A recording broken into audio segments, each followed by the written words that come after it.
Hello बच्चों, स्वागत है आपका मेरे YouTube चैनल में। आज हम पढ़ेंगे कक्षा 6 की विज्ञान की पुस्तक का पाठ 2 जल। जैसा कि हम सभी जानते हैं, जल हमारे जीवन के लिए बहुत अधिक महत्वपूर्ण है। जैसे वायु, भोजन हमारे जीवन के लिए महत्वपूर्ण है, उसी तरह जल भी हमारे जीवन के लिए बहुत अधिक महत्वपूर्ण है। बिना जल के हम अपने जीवन की कल्पना नहीं कर सकते हैं। तो आप बताइए कि आप अपने दिनचर्या में किन किन कार्यों के लिए जल का प्रयोग करते हैं। हम जल का प्रयोग पीने के लिए, खाना बनाने के लिए, नहाने के लिए, कपड़ा धोने के लिए और भी बहुत सारे कार्यों में करते हैं। जल की महत्ता को समझना बहुत ज़्यादा ज़रूरी है। जब तक हमारे पास जल की पर्याप्त मात्रा है, हम उसके महत्व को समझ नहीं पाते हैं। लेकिन जब जल की कमी हो जाएगी तो हमें उसका महत्व पता चलेगा। गर्मियों के दिनों में जब आसपास के जल के स्रोत घटने लगते हैं, कुआं सूखने लगता है, चापाकल का पानी कम हो जाता है, तो हमें क्या करना पड़ता है? पीने का पानी लाने के लिए दूर दूर तक जाना पड़ता है। तब हमें पानी का महत्व का पता चलता है।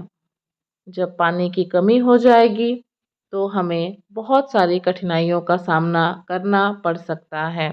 क्या हम बिना पानी पिए रह सकते हैं? क्या हम भोजन के बिना रह सकते हैं? अगर पानी नहीं रहे तो हम किस तरह भोजन बनाएंगे? किस तरह हम नहाएंगे, बर्तन धोएंगे? पानी नहीं रहेगा, पेड़ पौधे सूख जाएंगे, हम जीवित नहीं रह पाएंगे। तो पानी का हमारे जीवन में बहुत अधिक महत्व है।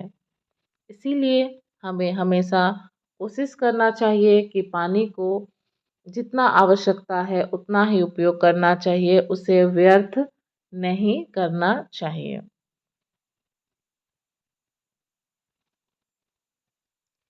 अगर लंबे समय तक पानी की कमी हो तो क्या होगा? अगर लंबे समय तक पानी हमें ना मिले, कम मात्रा में मिले, तो हमें क्या क्या परेशानियां हो सकती हैं? हमारे दैनिक क्रियाकलाप में बहुत अधिक प्रभाव पड़ेगा अगर पानी की कमी हो जाएगी। आए दिन हम टीवी में या समाचार पत्रों में देखते रहते हैं, अलग अलग स्थानों में पानी की कमी की वजह से वहाँ के लोगों को कितना परेशानी का सामना करना पड़ता है। यहाँ आप चित्र के माध्यम से देख पा रहे होंगे कि बहुत सारी महिलाएं, बच्चे अपने खाली बर्तन लेकर के पानी भरने के लिए कतार में लगे हुए हैं। ऐसा कब होता है? जब ऐसी जगहों पे जहाँ कम वर्षा हो रही हो, वहाँ पानी की कमी है, तो वहाँ दूर दूर से लोग जहाँ पानी की व्यवस्था है वहाँ पानी लाने के लिए जाते हैं और लंबी लंबी कतारों में लगे रहते हैं। अब आते हैं हम नीचे दिए गए चित्र में। नीचे दिए गए चित्र से हमें क्या पता चलता है? हमें पानी का अलग अलग उपयोग पता चलता है। इस चित्र में दिखाया गया है कि पानी का उपयोग हम पीने के लिए, नहाने के लिए, कपड़ा धोने के लिए उपयोग करते हैं। अब हम पता करेंगे कि हम दैनिक जीवन के क्रियाकलाप में कितने जल का उपयोग करते हैं। तो आप लोगों को क्या करना होगा? आप प्रतिदिन जो जल का उपयोग करते हैं उसे एक मात्रा में नापेंगे, ताकि आपको पता चलेगा कि आपका और आपका परिवार कितना पानी का उपयोग करता है। इस क्रियाकलाप में यह बोला गया है कि जो भी हम प्रयोग कर रहे हैं पानी को, उसको एक गिलास 250 मिलीलीटर वाले गिलास के हिसाब से हम नापेंगे और मात्रा का पता लगाएंगे कि पीने के लिए हम कितना गिलास पानी का प्रयोग करते हैं, ब्रश करने के लिए हम कितना ग्लास पानी का प्रयोग करते हैं। स्नान करने के लिए, नहाने के लिए हम कितना ग्लास पानी का उपयोग करेंगे, हम ग्लास में ही मापेंगे। बर्तन साफ करने के लिए हम कितने ग्लास पानी का प्रयोग करते हैं। कपड़ा धोने के लिए हम कितना ग्लास पानी का उपयोग करते हैं। इस तरह हमारे दैनिक क्रियाकलाप में हम कितना पानी का उपयोग करते हैं वो हम ग्लास के माध्यम से मापेंगे, और उसके बाद हम अपने पूरे परिवार का एक दिन में कितना जल का मात्रा का उपयोग हो रहा है उसको हम पता लगा सकते हैं। इस क्रियाकलाप से हम जान पाएंगे कि प्रतिदिन हमारा परिवार लगभग कितने जल का प्रयोग करता है। अब जानते हैं कि ये जो जल है ये कहाँ कहाँ से हमें प्राप्त होता है। तो आप जो है अपने दोस्तों से पूछिए कि वो पीने का पानी कहाँ से लाते हैं, या उनके घर में पीने का पानी कहाँ से आता है, नहाने के लिए पानी कहाँ से आता है, कपड़ा धोने के लिए पानी कहाँ से आता है। तो इससे आप जान पाएंगे कि अलग अलग काम करने के लिए जो जल प्राप्त होता है वो कहाँ कहाँ से प्राप्त होता है, जैसे तालाब, कुआं, चापाकल आदि। और ये जो है ये भूमिगत जल के उदाहरण हैं। हम सभी इन स्रोतों से लगातार जल निकालते रहते हैं, तो क्या ये खाली हो जाते हैं? आप बताइए। हम कुआं से अगर डेली पानी निकाल रहे हैं तो क्या कुआं का पानी खत्म हो जाता है? नहीं खत्म होता है। तो इनमें प्रतिदिन पानी की आपूर्ति कहाँ से होती है? आइए पता करते हैं। आप लोग बताइए कि वर्षा का जो जल होता है वो कहाँ जाता है? आपको बचपन की एक कविता याद होगी, काले मेघा पानी तो बरसा रे। वर्षा से ही हर जगह पानी भरता है, कुआं, तालाब। इसीलिए वर्षा हमारे लिए बहुत ज़्यादा ज़रूरी है। वर्षा के अभाव से नदी नाले सूख जाते हैं। अगर बहुत दिनों से बारिश नहीं होगी तो नदी नाले सूख जाएंगे। क्या आप जानते हैं कि पृथ्वी का 2/3 भाग जल से घिरा हुआ है? पृथ्वी अगर 3 भाग में बांटते हैं तो 2 भाग जो है वो जल से घिरा हुआ रहता है और 1 भाग जो होता है वो भूमि है। इस जल का अधिकांश भाग समुद्रों और महासागरों में है। जितना भी पानी हमारे पृथ्वी में है, अधिकांश पानी जो है वो समुद्र और महासागरों में है। और समुद्र में जो पानी होता है उसमें लवण मतलब नमक घुला हुआ रहता है, इसीलिए यह पीने के लिए या फिर अन्य घर के कामों के लिए या कृषि के लिए या उद्योगों के लिए हम इसका उपयोग नहीं कर सकते हैं। और दूसरी ओर नदी, झील, तालाब जल आपूर्ति के लिए महासागरों पर ही निर्भर होता है। नदी, झील, तालाब में जो जल आता है वो महासागरों से ही आता है। फिर भी इन स्रोतों का जल खारा नहीं होता है। मैंने बताया कि समुद्र का जो पानी होता है वो खारा होता है, लेकिन जब ये नदी और तालाब में आता है तो वो पानी खारा नहीं होता है। तो इसको जानने के लिए हम एक क्रियाकलाप से समझते हैं। हमें क्या करना है, हमें एक चौड़ा मुंह वाला जार लेना है और इसमें छोटा छोटा पत्थर डाल देना है। इसके बाद इसके ऊपर बालू की परत देना है और उसके ऊपर मिट्टी तब तक डालना है जब तक कि वह जार आधा ना भर जाए।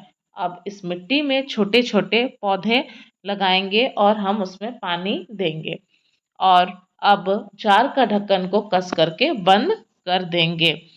और इस जार को हम कुछ दिन तक धूप में रख करके प्रतिदिन हम देखेंगे। तो इस क्रियाकलाप से हम ये समझने का प्रयास करेंगे कि प्रकृति जो है वो कौन सा क्रिया करता है जिससे जल जो है वो वापस जमीन पर आता है।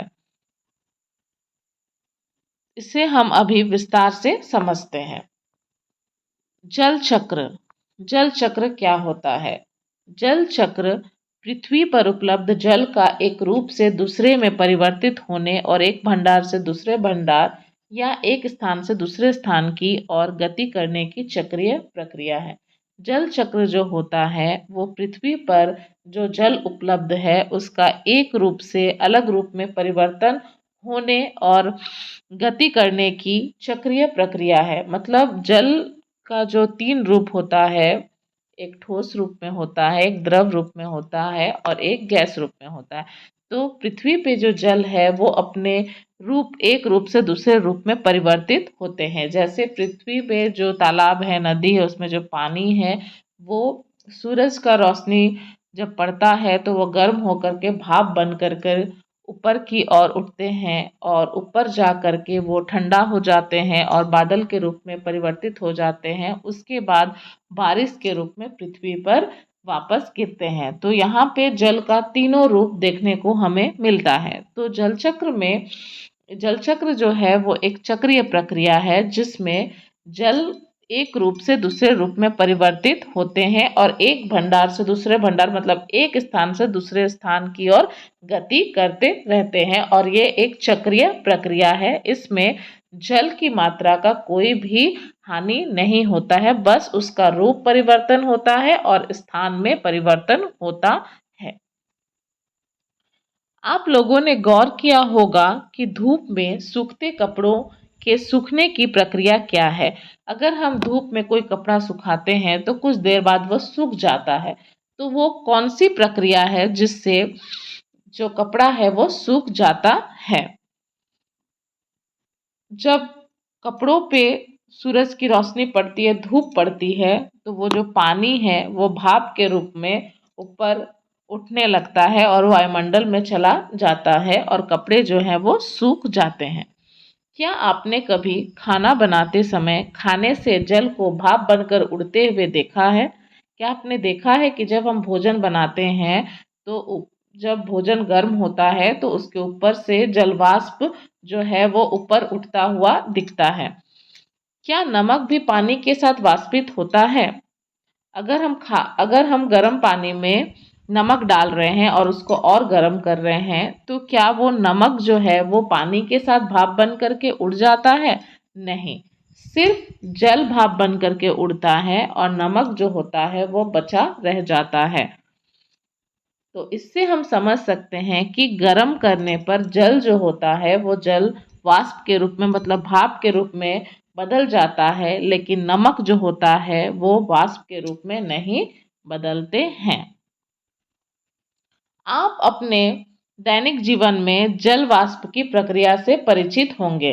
जैसे कि जब बारिश होती है तो आप देखते होंगे कि सड़कों में, खेतों में, छतों में पानी जमा रहता है, लेकिन आप ध्यान दीजिएगा कि दूसरे ही दिन वो पानी जो होता है वो नहीं रहता है। तो वो पानी आखिरकार जाता कहाँ है? तो वो पानी जो होता है वो जल वाष्प के रूप में बदल जाता है। वाष्पन के लिए जल को ऊष्मा कहाँ से मिलती है? जो भाप बन करके उड़ रहा है तो वो उड़ने के लिए उसको ऊष्मा कहाँ से मिलती है? आइए एक क्रियाकलाप के माध्यम से उसे हम जानने का प्रयास करेंगे। हम लोगों को क्या करना है, दो एक जैसा प्लेट लेना है। एक प्लेट को धूप में और दूसरे प्लेट को हमें छाया वाले स्थान में रखना है। दोनों प्लेटों में हमें बराबर मात्रा में जल भरना है और जल को मापने के लिए हम कोई भी एक बॉटल का ढक्कन का प्रयोग कर सकते हैं ताकि हमको पता चल सके कि दोनों प्लेट में हमें समान मात्रा में जल लिया है। प्रत्येक आधे घंटे में दोनों प्लेटों का अवलोकन करना है। अब हमें यह देखना है कि किस प्लेट से अधिक मात्रा में जल जो है वो गायब हो गया। धूप में रखी प्लेट का पानी जो है वो जल्दी घटने लगता है। इसका क्या कारण है? इसका कारण है सौर ऊर्जा। सूर्य से जो ऊर्जा मिल रही है उस ऊर्जा से धूप में रखी प्लेट का पानी जो है वो भाप बन करके उड़ने लगा, इसीलिए उस प्लेट में पानी जल्दी जल्दी घटने लगता है। उसी तरह दिन के समय सूरज की किरणें जो है वो महासागर, नदी, झील, तालाब के भरे जल में पड़ती है और इसकी वजह से वहाँ का जल जो है वो लगातार भाप के रूप में बदलता रहता है और इस पानी में घुले जो लवण होते हैं वो शेष रह जाते हैं, मतलब बच जाते हैं, और पानी जो है वो भाप बन करके उड़ जाता है। और जल का ये भाप बनने का जो क्रिया होता है वो बहुत धीरे धीरे होता है। इस क्रियाकलाप में हम यह भी देखेंगे कि जो छाया में हमने प्लेट रखा था उसका पानी भी भाप बन करके उड़ा, लेकिन उसमें अधिक समय लगेगा। वहीं दूसरी ओर सूर्य के प्रकाश से जो वाष्पन हो रहा है वो ज़्यादा तेजी से होता है।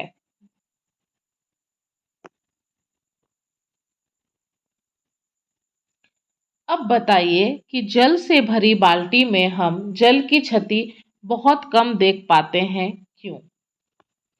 अब बताइए कि जल से भरी बाल्टी में अगर उसको हम धूप में रख देते हैं तो उससे जो पानी की क्षति हो रही है वो बहुत कम हम देख पाते हैं, ऐसा क्यों होता है?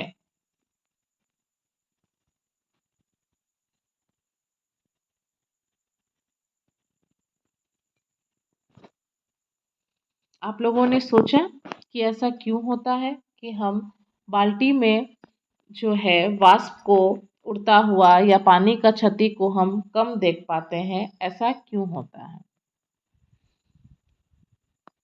आप लोग सोचिए और इसका उत्तर मुझे कमेंट में बताइए कि ऐसा क्यों होता है। अब हमने ये देखा कि छाया में जो प्लेट हमने रखा था वो भी उसमें भी पानी वाष्प के रूप में उड़ा, लेकिन कम मात्रा में ऐसा हुआ। तो छाया में रखे जल को भाप से उड़ने के लिए ऊष्मा कहाँ से मिलती है? तो दिन के समय हम लोग के चारों ओर की जो वायु होती है सूरज के प्रकाश के कारण गर्म होती है, और वही गर्म हवा जो होता है वो छाया में रखे जल को भाप में बदलने के लिए ऊष्मा प्रदान कर देती है। आप कभी गर्मी के दिनों में घने पेड़ों की छाया में बैठे होंगे, वहां हमें ठंडक मिलती है। तो क्या आपने कभी सोचा है कि ऐसा क्यों होता है? क्या पेड़ पौधे पानी छोड़ते हैं जिससे वहां गर्मी कम लगती है? क्या पेड़ पौधों से भी जल की क्षति होती है? पेड़ पौधों से जल की क्षति होती है। पेड़ पौधों के पत्तियों में जो छोटे छोटे छिद्र होते हैं जिसे हम रंध्र कहते हैं, वहाँ से पानी जो है वो निकलता है और भाप बन करके वो वायुमंडल में चला जाता है। आइए अब हम इसे विस्तार से जानेंगे कि पौधों द्वारा जल की क्षति कैसे होती है।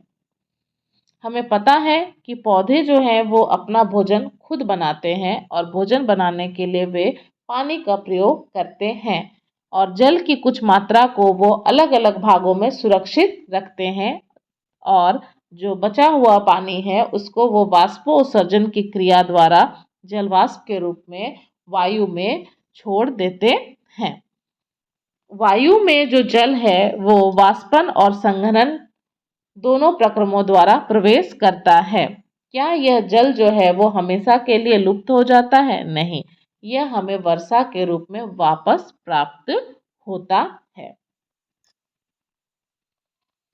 आइए अब हम जानने का कोशिश करेंगे कि बादल कैसे बनते हैं और बारिश कैसे होती है। हमें एक जार लेना है और उस जार में हमें गर्म जल लेना है, और जार का ढक्कन को उलट करके उसके मुंह में रख देना है। जार के ढक्कन के ऊपर बर्फ के कुछ टुकड़े रख देना है, और थोड़ी दूर देर रुक करके हमें जार को देखना है। तो हम क्या देखते हैं? आप इस चित्र में देख पा रहे होंगे कि किस तरह जो वाष्प है वो जार से बाहर निकल रहा है। यहाँ दो प्रक्रिया हो रही है, एक वाष्पन हो रही है और ऊपर में हम बर्फ रख दिए हैं तो संघनन की प्रक्रिया भी हो रही है। तो बादल बनने के लिए ये दोनों प्रक्रम होते हैं, वाष्पन और संघनन।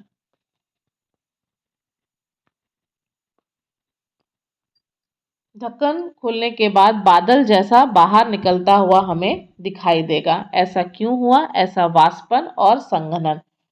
पानी गर्म था जो भाप बन करके ऊपर उठ रहा था, और ढक्कन में हमने बर्फ रख दिया था तो वहाँ उसे ठंडक मिल गई, जिसकी वजह से ये बादल का स्वरूप तैयार हो गया।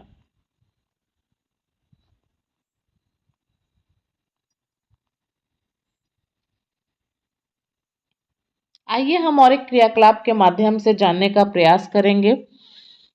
एक गिलास को पानी से आधा भर देना है और उसके बाहरी दीवारों को कपड़े से अच्छी तरह पोंछ लेना है और उसमें बर्फ के कुछ टुकड़े डाल देने हैं। कुछ समय बाद हम यह देखेंगे कि गिलास का बाहरी सतह पर जल की छोटी छोटी बूंद प्रकट हो जाती है। ऐसा क्यों होता है? जैसे ही हम वहाँ पे बर्फ डालेंगे तो बाहर का जो वातावरण होता है वो गर्म होता है और उसका जो भाप होता है वो ठंड के संपर्क में आ करके वो जलवाष्प के रूप में बदल जाती है और छोटी छोटी बूंदों के रूप में वो जमा हो जाती है गिलास के सतह पर।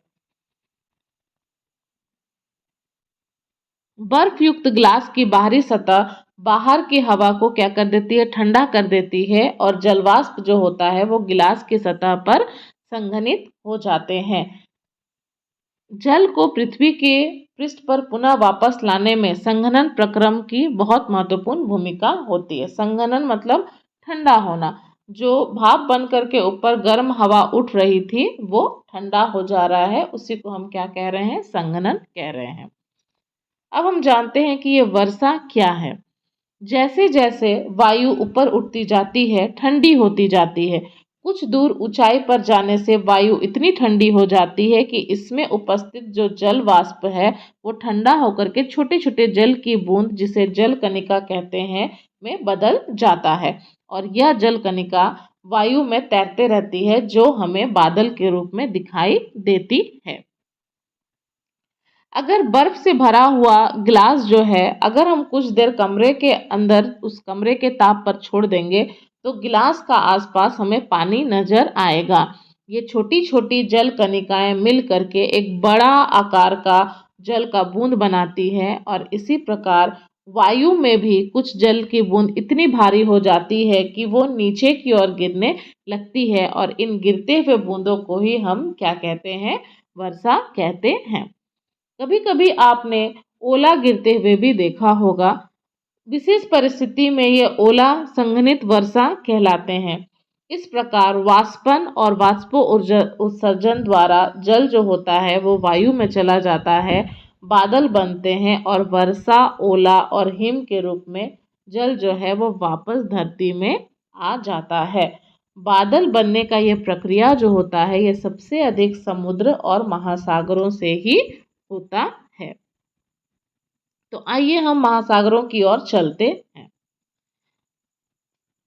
हमारा जो भूपृष्ठ है, जो धरती का पृष्ठ है, वो महासागरों के तल से ऊंचा है। जितना भी पानी जमीन में गिरता है वो आखिरकार लास्ट में महासागर में वापस चला जाता है और ये अलग अलग ढंग से जाता है। पर्वतों पर गिरा बर्फ पिघल करके जल बन जाता है और यह जल पर्वतों से होते हुए नदियों, झरनों आदि में गिरता है और वर्षा का कुछ पानी जो है वो जमीन द्वारा सोख लिया जाता है और मिट्टी में विलुप्त हो जाता है। यह पानी हमें भौम जल के रूप में उपलब्ध होता है। जब हम कुआं होते हैं, चापाकल खुदवाते हैं तो ये पानी वहां से आता है भौम जल से। ऐसी भूमि जहाँ वनस्पति कम होती है वहाँ वर्षा का जल जो है वो जल्दी जल्दी बह जाता है। ऐसी भूमि में जल का जो रिसाव होता है वो कम होता है। इस कारण ऐसे जगह में जो भौम जल का स्तर है वो बहुत नीचे गिर जाता है। जहाँ पे पेड़ पौधे कम हैं वो पानी को सोख नहीं पाते हैं और वो पानी बह करके बर्बाद हो जाता है। तो उस जगह में पानी का जो स्तर होता है, भौम जल का जो स्तर होता है वो नीचे गिर जाता है। क्या होता है जल चक्र? क्या है यह जल चक्र? हमने ये जाना कि भूमि की सतह का जो जल होता है, जो नदी, झील, मिट्टी, महासागर में वापस पहुंच जाता है। जल के इस प्रकार चक्रण करने को जल चक्र कहते हैं। ये जो अब जल चक्र देख पा रहे हैं, यहाँ पे समुद्र महासागर का जो जल है वो सूरज की रोशनी से, सूरज का गर्मी से क्या होता है, भाप बन करके ऊपर वायुमंडल में जाने लगता है। पौधों से भी जो जल की हानि होती है वाष्पोत्सर्जन की प्रक्रिया द्वारा वो ऊपर वायुमंडल में जाता है और चूंकि ऊपर की वायु ठंडी होती है तो वहाँ ये जलवाष्प जो है वो ठंडे होकर के जल के छोटे छोटे कणों में जल कणिका के रूप में बदल जाते हैं और ये जल कणिका धीरे धीरे भारी होते जाते हैं और ये भारी होने के बाद क्या होते हैं, बारिश के रूप में नीचे गिरने लगते हैं और फिर ये झील, तालाब, नदी से होते हुए वापस समुद्र और महासागर में चले जाते हैं। तो ये एक चक्र का निर्माण हो रहा है, इसीलिए इसे हम क्या कहते हैं, जल चक्र कहते हैं। यदि भारी वर्षा हो तो क्या हो? यदि बहुत अधिक मात्रा में वर्षा हो तो क्या होगा?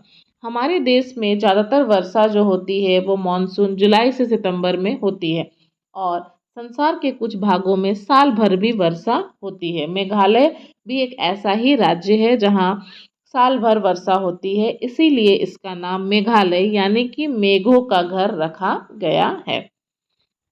आप लोग जानते ही होंगे कि गर्मी के दिनों में वर्षा जो है वो राहत प्रदान करती है। जब बहुत अधिक गर्मी लग रही होती है और उसी वक्त अगर बारिश हो तो बहुत अधिक राहत मिलती है। फसलों की खेती में भी वर्षा का बहुत अधिक महत्वपूर्ण भूमिका है, परंतु यदि भारी वर्षा हो तो यह बाढ़ का भी रूप ले लेती है और इससे क्या होता है, जनजीवन अस्त व्यस्त हो जाता है। बाढ़ आने से क्या होता है, बहुत सारे घर जो हैं वो बह जाते हैं पानी में, बहुत सारे लोगों की मृत्यु हो जाती है। तो ये जनजीवन जो है वो अस्त व्यस्त हो जाता है। और यदि काफ़ी समय तक वर्षा ना हो तो क्या होगा? क्या आप कल्पना कर सकते हैं कि यदि कोई क्षेत्र में अधिक समय तक वर्षा ना हो तो क्या होगा? वर्षा अगर अधिक हो तो भी परेशानी है, वर्षा अगर ना हो बहुत अधिक समय से तो भी हमें बहुत सारी परेशानियों का सामना करना पड़ सकता है।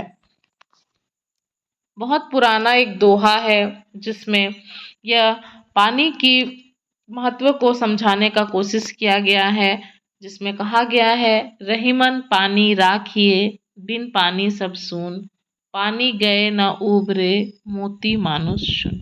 वर्षों पुराना यह दोहा आज सच साबित होता दिखाई दे रहा है।